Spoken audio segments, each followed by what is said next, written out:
taken up as news by whichever news outlets bite, because of course they get thousands of press releases all the time, and they get automatically through to every email address that has been paid to send to, and then that gets put out as news, and that news then gets brought back in transcript, audio, and video form, as well as press cuttings, and then used as collateral for selling the products.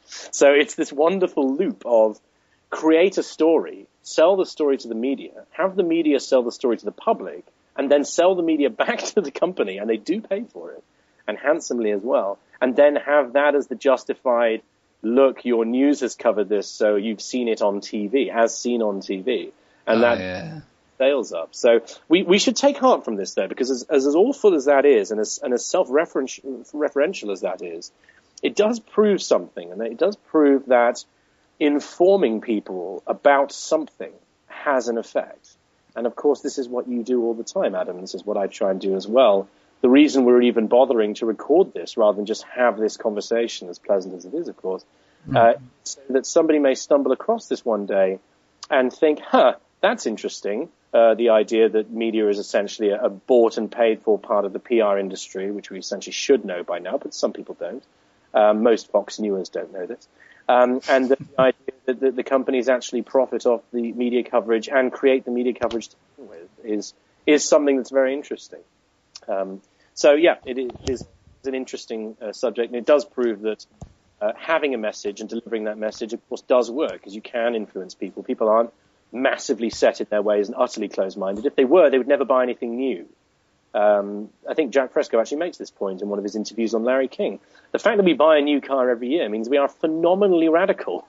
We are actually very, very able to take on new ideas, and mostly in the form of new products. But this is something that we're actually quite good at, is adaptability. It's just that we've got into this very weird feedback mechanism of adapting to ever more consumerism and adapting to ever more products to satisfy so-called wants and needs, usually generated by a deficit from the social system that's depressing you, and therefore you should buy painkillers or antidepressants, mostly SSRIs, or the idea that you need some kind of newer car for your particular social mobility feeling that you've been deprived of in real life, because you will probably never move out of the particular social stratum that you find yourself in, and so the panacea for that would be a car, or maybe it's a type of beer, or as you have just said, it's usually a fragrance, and it's not an accident that it's fragrances either.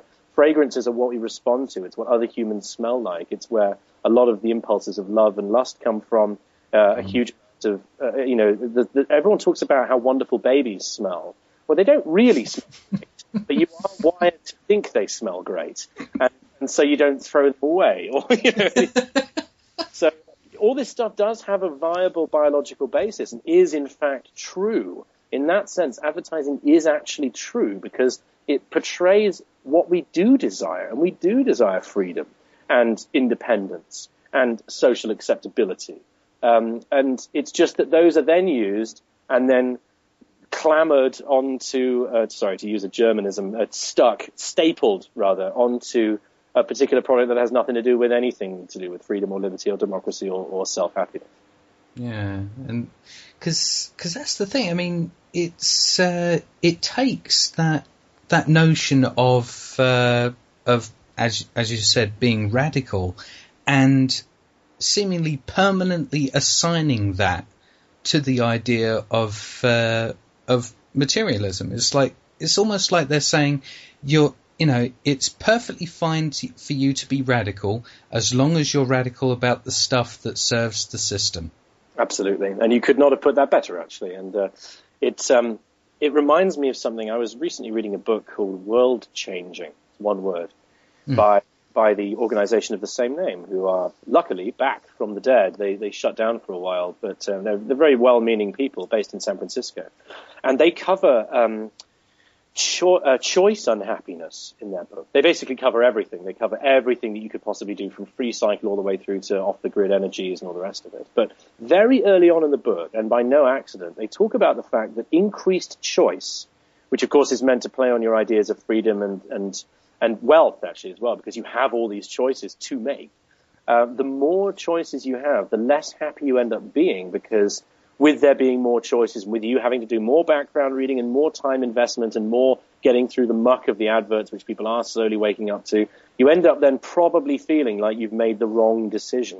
And so actually I think one of the great inbuilt flaws of this particular type of marketing at the moment is that as choices increase, as you are able to order more than 500 different types of coffee from any one Starbucks or Nero or Costa or any of the other choices of choices, the more people are going to be upset and unhappy, and the more that SSRI antidepressants don't work, and the more that we see them, people committing suicide and all the rest of it, the more I think people accidentally, if you like, or as by the nature of the system itself, will actually find themselves reevaluating in a deeply critical way what they have been made to do since their time immemorial, or at least since their childhood. And it's, of course, no accident that children are desperately wanted by the advertising industry, either as test subjects or as consumers, because we're more inclined to believe society when we're young, because, of course, society is meant to look after us. We're predisposed to believe our parents.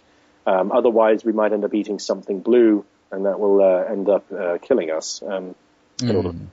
That is, by the way, something that is true. Kids tend to have an aversion to blue foods because there's nothing actually natural, or almost nothing natural that is blue that you can eat. It usually is mold or something like that. So I think there is some gleam of hope, some silver lining to the squealing metal and crashing train wreck of the marketing and advertising and consumption industry. Yeah, I mean, because the fact that you mentioned children, it just instantly reminded me of the documentary Consuming Kids.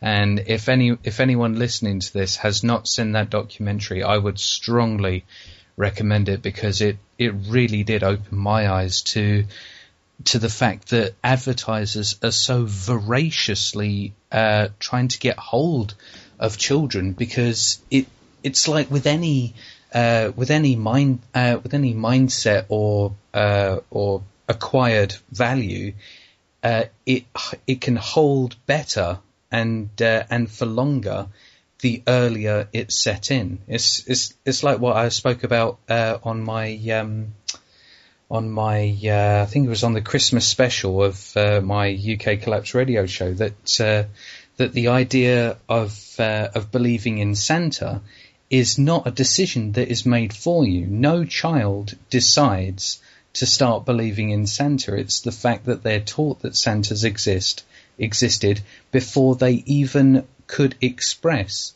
an individuated choice.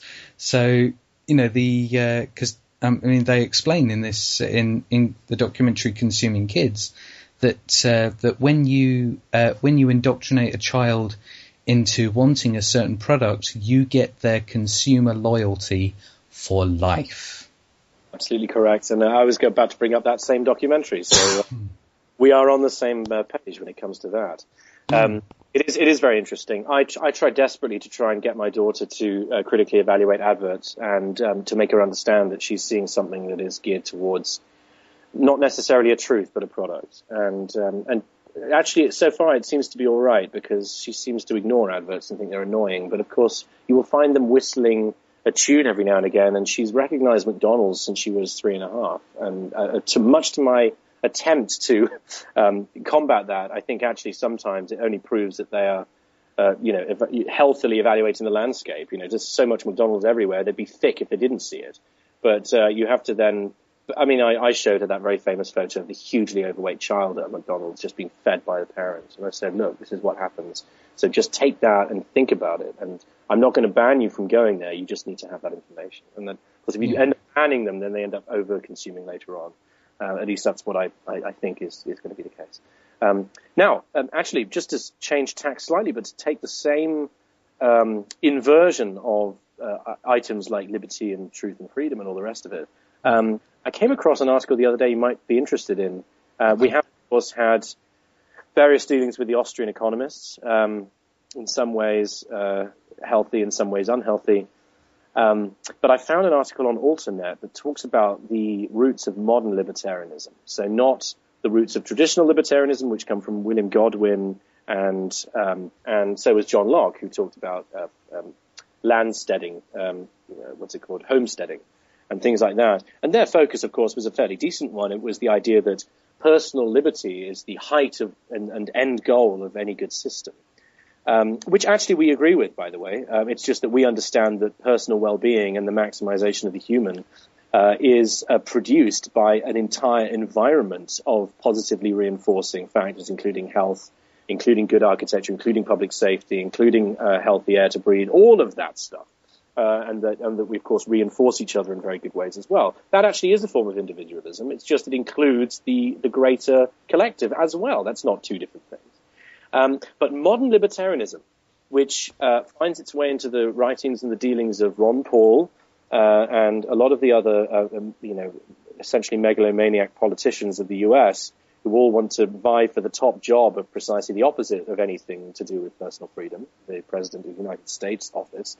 That form of libertarianism has nothing to do with personal liberty and deliberately has its roots within the corporate side of America in the 1950s. It was a bought and paid for ideology precisely because it does exactly the same as advertising. It allows you to talk about rights and freedom and individualism and how all of that stuff is good and no more government interference and let us do what we want, but simply applying it to corporations instead of people. And that is that's what's happened. And a huge amount of modern libertarian writers, particularly in the US, actually essentially support that form of libertarianism, which is a sort of a bastardized, swapped out, undermined version of libertarianism, which actually ends manifesting itself as the right for a corporation to have the freedom to despoil and poison the planet at all externalized costs in order to maximize money return, which of course we talk about all the time. Yeah, it's interesting how these sort of ideologies can have their origins so far back in our history, and it seems that it's almost like they've been there almost all the time, but they've been so insidious that their end results haven't really come into fruition until now. It's almost like the evidence for the collapse of human industrial civilization.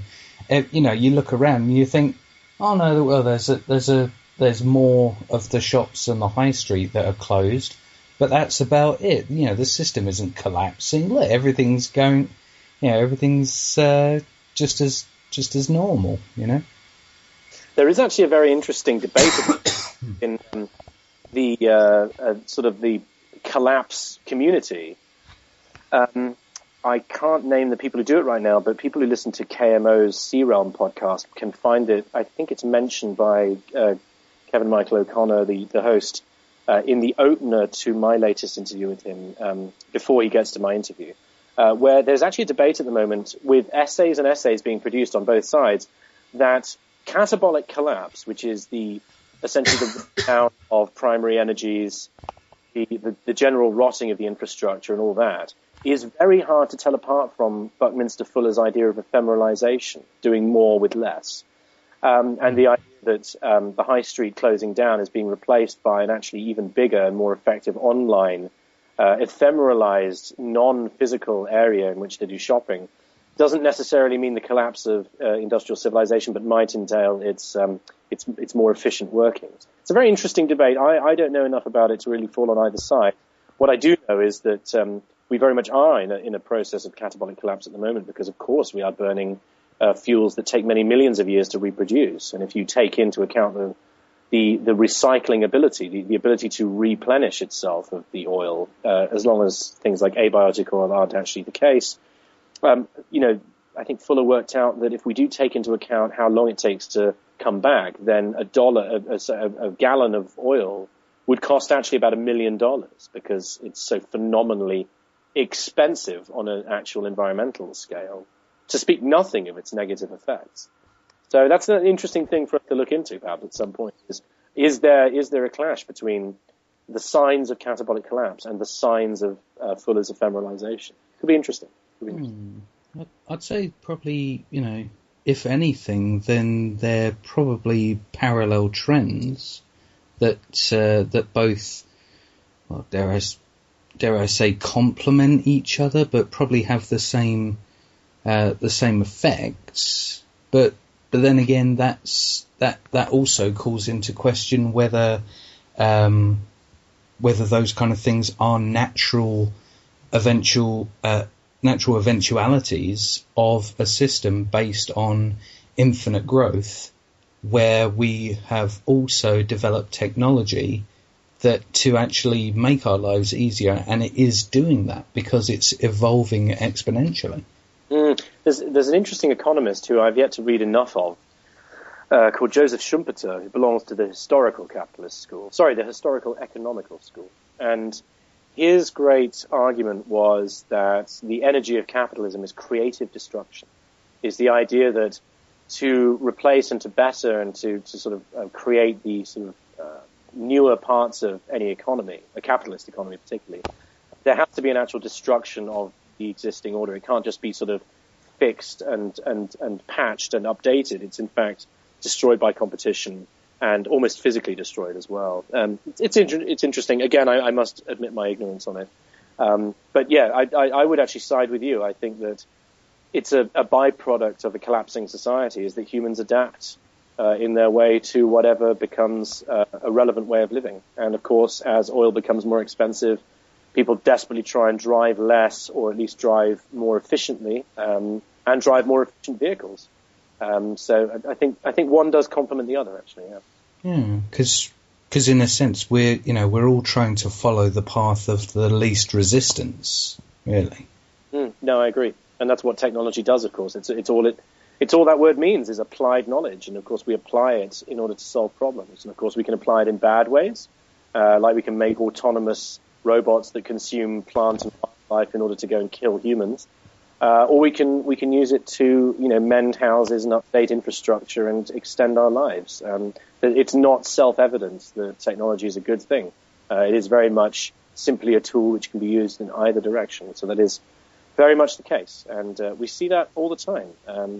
We do see, and quite recently we saw it in a sort of a cartoonish way. Heating bills shoot up right before Christmas. That's totally an accident, by the way. And really? Totally unintended. And then, of course, people then start, sharing online very, very inventive and clever ways of heating your house for much cheaper than you could. The inverted flower pot oven is the one that I saw recently, and that I've myself done at home, and it does actually. It does actually work. It is very good. I have a very big living room, one that does normally require the heating to be on. In order to heat. And I must admit that there were times in late November and early December that were really cold up in Leeds where I live, and I was only in this room, and I had my flower pot thing on, and you don't notice it because it's very gradual. It does take a long time, but they burn for 8 hours if you follow the instructions, for 8 pence for 8 hours of heating, 1p an hour.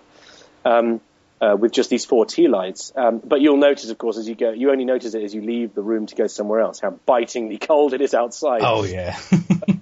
Downsides to this. But that impulse to problem solve, which is, of course, the great human trait, you see that, of course, being pushed by what we call the biosocial pressures, the things that happen to us that are negative, that are a consequence of our society, that make us take, the German word is better than the English one, Umwege, ways around, or what's the other phrase for life hack. Yeah, it's life hacking, it is. And of course there are many, many life hacking sites which have some brilliant stuff like that. Oh yeah. Yeah, I think there was like an article that I saw a couple of weeks ago. I think it's like top 10 life hacks, and because they use like this hyperbolic language, because there was also another article I read about how different deceptive linguistic tactics are used for videos and content. I think the article was called "Why the Term Viral Doesn't Mean Anything Anymore," because there's been this oversaturation different tactics, and one of them was this use of hyperbolic language. That it's like the use of the phrase, because I think it was on this article that was it 10 life hacks, something along the lines of that your life would never be the same without. And they would use phrases like that to sort of encourage you to click on it. But no, it's brilliant how this sort of thing just comes into existence right when we need them.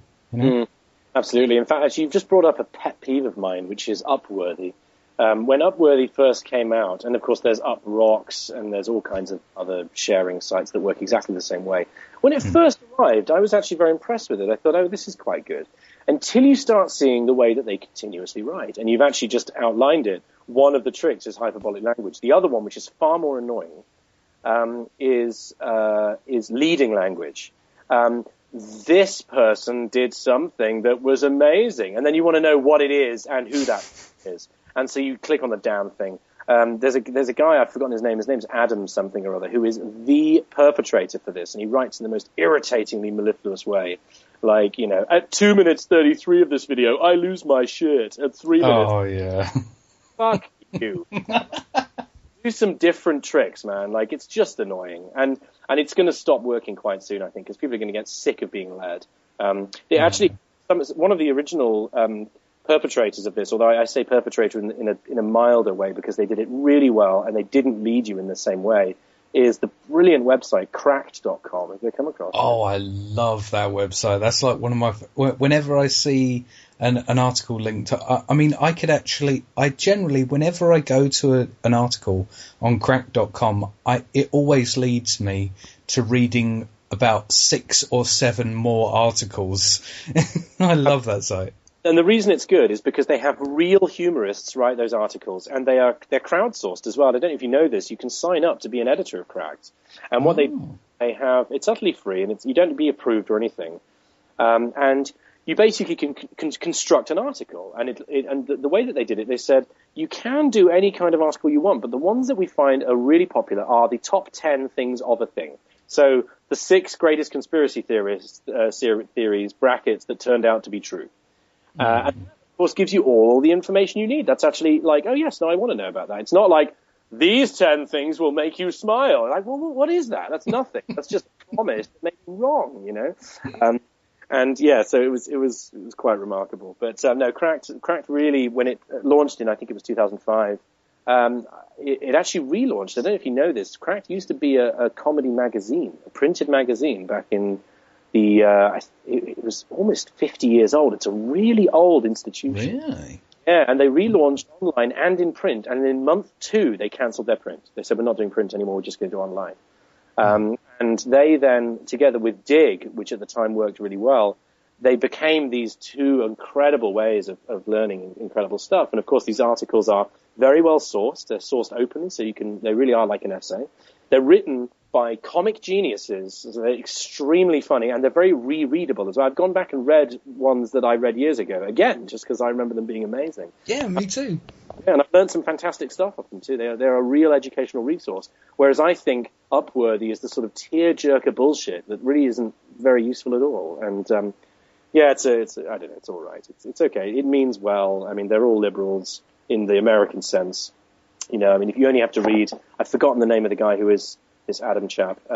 He has decent views and all the rest of it, but yeah, ultimately he's defeated by his own style, in my opinion. I think it's probably indicative of the fact that it's becoming more and more difficult to catch our attention these days. Because we're having the quantity of media that's being thrown at us day by day is just increasing. It's almost like the hyperbolic the advertising is like a gateway drug in a sense. Things have to be constantly ramping up more and more and more. It's like a porn habit, really. It's like, eventually a certain kind of porn doesn't arouse you as much, and you have to get harder and harder and harder. This is the Doug Stanhope joke, isn't it? It was like, I remember when I was really young, and all it took was some pancake titties on National Geographic to give me a boner for now I need gaping anus porn just to get morning Pittsburgh. It's probably his greatest line. Yeah. By the way, he's called Adam Mordecai. That's it. And here, just listen to one of these very representative things. Okay. A dude got tired of a congressman taking legal bribes, so he had no choice. Time for a prank. It's like he died too young, so all his friends got together to make sure future generations of kids don't. You don't know what it's about. You don't know what they did. It's just irritating. I know you can't do everything in the title, but you can do something. He's not even doing something.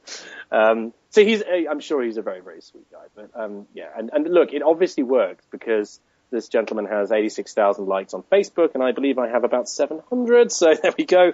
And of course, I don't push it. I don't push myself. But obviously it is viral in that sense. But I think it's gonna probably collapse. But for now, there have been some decent things I've found on there actually. So, yeah.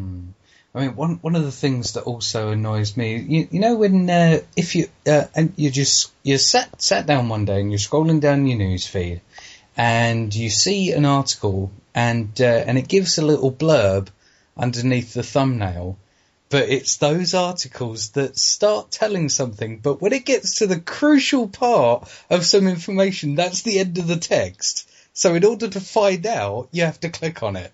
That's right. It really annoys me. I'm just like, why don't you just tell me in the little description? Yeah, it's exactly right. Yeah, but who knows? Maybe it'll form part of future media, and I think that's. I think actually this is the one I was thinking of the most. Like I recently saw this, the Dylan Avery, the guy who made Loose Change. He recently wrote on Facebook, like, my God, everything is the greatest thing ever, according to Upworthy. And I had to respond sort of by saying, 2 minutes 34, I agree with you, things like that. But here is the one that I wanted to send him, and I think I probably will. This is, again, our lovely friend Adam Mordecai. This is the most inspiring, yet depressing, yet hilarious, yet horrifying, yet heartwarming grad speech. And it gets even better. Sorry, I'm actually choking myself with laughter. He actually gives information, but you'll notice the style. Tim Minchin is a hilarious performer. He also gives dark but brilliant and slightly crass speeches to college graduates, apparently. At 7:22, he says my favorite thing ever about science. At 9:50, he expresses my entire life philosophy. And at 10:50, you'll think he's saying something utterly depressing until he turns it all around on you in a pretty profound and hilarious way. Just saying. I love that. The sort of time-stamp editorials. Very interesting. I mustn't degrade him anymore. He's way more popular than me, and if he ever hears this, he's going to probably not be very impressed. Well, by then he might actually have lost all his popularity and then not care anymore. He's certainly a better example than people like Glenn Beck. So I appreciate his existence. Yeah, well, the thing, yes, it may be popular, but it's popular for the wrong reasons. I do apologise to all the listeners for violating Godwin's law here, but Hitler, a lot of people agreed with Hitler. That doesn't necessarily mean they agreed with him for the right reasons or thought that he was aligned with, correct reasons for everything that he's saying. So, it just shows that, just because something is popular doesn't necessarily mean that, it's true or morally correct or anything like that. That's probably why, it's probably a better thing that you only have 700 likes, because those 700 likes, are there because of an appreciation of the truth and the moral superiority of the direction that you're aiming for. Not necessarily because you've linguistically manipulated people into thinking, oh yeah, he made me lol, so I'm going to click like. Actually, maybe I'll do a test run, because I don't do any marketing for myself. I don't self-promote. I find it awful and disgusting. But I do share. If anyone wants to find us stuff, they can. But I should maybe repost, like, I don't know, like the Innovation Wars speech or Out of the Box, the prison speech, and just